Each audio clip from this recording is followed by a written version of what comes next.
Astrology है ज्योतिष, एक डिवाइन नॉलेज है, दैवी विद्या है। पिछले लेक्चर में हमने आपको बताया कि शुक्र यानी वीनस प्लैनेट यदि कुंडली के 6th हाउस में बैठेगा तो क्या फल होगा, क्लियर। लेकिन आज जो टॉपिक है वो ये है कि शुक्र या वीनस प्लैनेट यदि कुंडली के 7th हाउस में बैठेगा तो क्या फल होगा। कैसे बताएंगे आप कि शुक्र यहाँ बैठा है 7th हाउस में, क्या फल मिलेगा इससे, क्लियर। तो इसके लिए एक तो शुक्र के कारकत्व तो आपको मालूम होने चाहिए, यानी सिग्निफिकेशंस, क्या क्या चीज़ें आप मालूम कर सकते हैं शुक्र से। इसके अलावा ये 7th हाउस में बैठा है तो 7th हाउस के सिग्निफिकेशंस आपको मालूम होने चाहिए, यानी 7th हाउस से आप व्यक्ति के बारे में क्या क्या चीज़ें बताएंगे। इसके अलावा अगर कोई ग्रह इसके साथ में बैठा है, कंजंक्शन, या किसी ग्रह की दृष्टि है, आस्पेक्ट, तो उसको भी देखना चाहिए। और शुक्र का बल यानी कितनी स्ट्रेंथ है, कितनी पावर है, कितने डिग्री का है, ये भी यहाँ देखना ज़रूरी है, क्लियर। इसके अलावा फिर शुक्र यहाँ किस राशि में बैठा है, जो नंबर यहाँ लिखा होगा इस हाउस का, उस नंबर की राशि में बैठा है, उसके हिसाब से वो अपना फल देगा। और इसके अलावा यहाँ पर शुक्र अगर यहाँ 7th हाउस में बैठा है तो इससे कुछ योग बनते हैं, तो वो भी उसके बारे में आपको बताएंगे, क्लियर। तो सबसे पहले देखते हैं कि शुक्र के कारकत्व क्या क्या हैं, यानी शुक्र से आप क्या क्या चीज़ें मालूम कर सकते हैं। तो शुक्र से व्यक्ति के धन यानी मनी के बारे में पता चलता है कि वो रिच है कि पुअर है, ये पता चलता है। इसके अलावा वैभव यानी उसका स्प्लेंडर है, ग्लोरी है, इसके बारे में पता चलता है। और ऐश्वर्य यानी प्रॉस्पेरिटी है, वेल्थ है, व्यक्ति की कितनी है, ये चीज़ें इससे मालूम होती हैं। इसके अलावा शुक्र जो है इससे लव अफेयर, रोमांस और मैरिज के बारे में पता चलता है, मैरिड लाइफ कैसी रहेगी इससे पता चलता है। शुक्र एक लग्जूरियस प्लैनेट है, ये लग्जरी इसको पसंद है, तो ये व्यक्ति को कितनी लग्जरी उपलब्ध होगी, कितना उसके लिए लग्जरी कितनी अवेलेबल रहेगी, ये इससे देखते हैं। यानी भौतिक सुख जो है कितना मिलेगा, ज़मीन है, मकान है, वाहन, कन्वेंस है, नौकर चाकर है, तमाम घर की सुख सुविधाएं हैं, ये सब इससे शुक्र से पता चलता है, क्लियर। इसके अलावा यौन सुख व्यक्ति का कितना है, यानी सेक्सुअल प्लेजर उसको कितना मिलेगा। इसके अलावा पुरुष का जो वीर्य है यानी सीमेन, वो अगर प्रेडिक्ट करना है उसके बारे में तो आपको शुक्र को देखना पड़ेगा।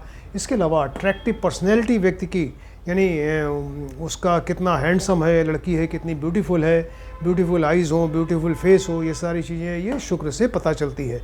और इसके अलावा शुक्र जो है ये इसको म्यूज़िक पसंद है, म्यूज़िक है, डांस है, एक्टिंग है, फैशन डिज़ाइनिंग है, मॉडलिंग है, फोटोग्राफी है, पेंटिंग है, कॉस्मेटिक्स है, तमाम चीज़ें जो है ये सब इसको शुक्र को पसंद है। तो ये व्यक्ति अगर ये शुक्र ज़्यादा मतलब अगर ज़्यादा प्रभावशाली है इस कुंडली में, तो ये व्यक्ति अपना कैरियर जो है इसमें इन फील्ड्स में बना सकता है, क्लियर। ये हुआ शुक्र का कारकत्व, यानी शुक्र से आप क्या क्या चीज़ें पता करेंगे। सेकंड नंबर है कि 7th हाउस में बैठा है तो 7th हाउस से आप क्या क्या चीज़ें मालूम कर सकते हैं। तो ये 7th हाउस जो है व्यक्ति का, ये यहाँ पति पत्नी का घर है, हस्बैंड वाइफ का घर है, विवाह का घर है। इसके अलावा जो है ये रोमांस का घर है, रोमांटिक नेचर, और ये सेक्सुअल प्लेजर का घर है, यानी सेक्सुअल प्लेजर के बारे में आप इससे देख सकते हैं 7th हाउस से। इसके अलावा वेश्या के बारे में या प्रोस्टिट्यूट के बारे में अगर कुछ प्रेडिक्शन करना है तो आपको 7th हाउस देखना पड़ेगा, क्लियर। इसके अलावा इम्पोटेंसी, कुछ व्यक्ति जो है इम्पोटेंट होते हैं, तो इम्पोटेंसी या नपुंसकता जो है उसके लिए भी 7th हाउस को देखा जाता है।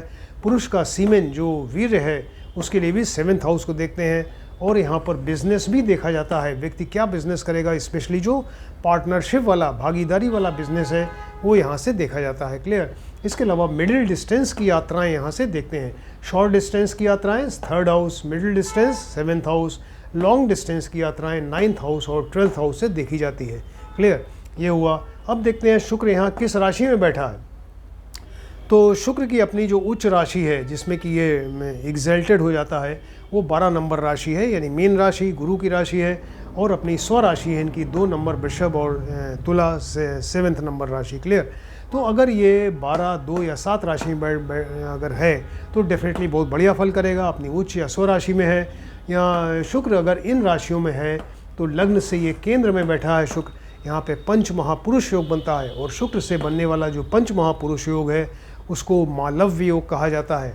ऐसा व्यक्ति बहुत ही अट्रैक्टिव पर्सनैलिटी वाला, बहुत ही हैंडसम और या ब्यूटीफुल लड़की, और लोग उसकी तरफ अट्रैक्ट होते हैं, उसकी वाणी बढ़िया होती है और वो लोग उससे प्रभावित होते हैं, उसकी तरफ अट्रैक्ट होते हैं। ऐसा व्यक्ति बड़ा रिच होता है और इसका बहुत ही पॉपुलर होता है, लकी होता है और वेल एजुकेटेड होता है, मान सम्मान उसका बहुत ज़्यादा होता है, क्लियर। इसका विवाह जो है समय से होता है, मतलब डिले नहीं होता, विवाह समय से हो जाता है।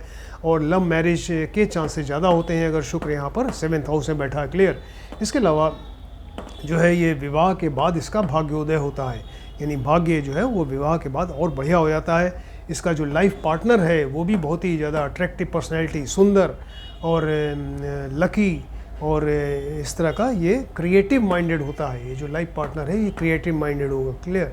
जहाँ तक कि यहाँ पर और भी, क्योंकि शुक्र एक लग्जूरियस प्लेनेट है और एक सेक्स और लस्टफुल प्लेनेट है, तो यहाँ पे और फीमेल्स के साथ में या और अपोजिट सेक्स के साथ में इनका जो है रिलेशंस हो सकता है। क्लियर। अपना कैरियर अगर बनाना है शो यहाँ पर व्यक्ति को, तो आर्ट्स है, फाइन आर्ट्स है, इसके अलावा मॉडलिंग है, फैशन डिज़ाइनिंग है, इंटीरियर डिज़ाइनिंग है, कॉस्मेटिक्स है, मीडिया फील्ड में अपना ये कैरियर बना सकता है। क्लियर। अब सपोज़ यहाँ पर शुक्र जो है नीच राशि में बैठ गया, डिबिलिटेटेड हो गया, यानी कन्या राशि में बैठ गया, जो बुध की राशि है या शत्रु की राशि है, सूर्य और चंद्रमा इनके शत्रु हैं, तो सूर्य की राशि हो गई 5 नंबर सिंह राशि और चंद्रमा की राशि हो गई 4 नंबर कैंसर या कर्क राशि, यानी 6, 5 या 4 नंबर की राशि में अगर शुक्र यहाँ बैठा है तब ये अच्छा फल नहीं करेगा। जीवन साथी से जो है लाइफ पार्टनर से इसके संबंध अच्छे नहीं होंगे इस व्यक्ति के, और अनबन बनी रहेगी, उनके विचार ही नहीं मिलते, आपस में कलह कलेश मची रहती है, एक अलगाव वाली फीलिंग आती है और वैवाहिक सुख बिल्कुल बेकार होता है इनका। और इसके अलावा कैरेक्टर जो है इस व्यक्ति का वो भी डाउटफुल होता है, और स्त्रियों से और मतलब अपोजिट सेक्स वालों से इनके इलीगल रिलेशंस हो सकते हैं। क्लियर। इसके अलावा पार्टनरशिप का अगर बिज़नेस कर रहा है तो पार्टनरशिप वाले में जो पार्टनर है वो भी इसको धोखा दे सकता है, या इससे पार्टनरशिप वाले बिज़नेस में इसको नुकसान हो सकता है। और अगर लव मैरिज है तो यहाँ लव मैरिज में भी इसको धोखा हो सकता है। क्लियर। ये सब सारी चीज़ें अगर यहाँ शुक्र यहाँ नीच या शत्रु राशि में बैठा है। अब ये देखते हैं कि शुक्र के साथ क्या क्या यहाँ योग बन सकते हैं। तो एक तो आपको बताया कि हाँ मालव योग बनता है, अगर ये उच्च या स्वराशि में है तो यहाँ पे पंचमहापुरुष योग मालव योग बनेगा। सेकंड नंबर, सपोज शुक्र के साथ अगर मंगल बैठ जाए तो इसको कहते हैं शुक्र मंगल योग। शुक्र मंगल योग बनने से व्यक्ति बहुत ही ज़्यादा करेजियस, बोल्ड होता है, हाईली एनर्जेटिक होता है, और इसके अलावा बहुत रिच होता है, मान सम्मान, अट्रैक्टिव पर्सनैलिटी वाला तो होता है। लेकिन ये शुक्र एंड मंगल मिलके व्यक्ति को बहुत ज़्यादा लस्टफुल, कामुक बनाते हैं, सेक्सी होता है, और फीमेल्स के साथ में इसके रिलेशंस हो सकते हैं। क्लियर। और ये हुआ शुक्र मंगल। ये इसके अलावा सपोज़ यहाँ शुक्र के साथ बुध बैठ जाए तो शुक्र बुध योग बनता है। शुक्र बुध योग बनने से व्यक्ति बड़ा इंटेलिजेंट होता है, रिच होता है, अट्रैक्टिव पर्सनैलिटी वाला होता है।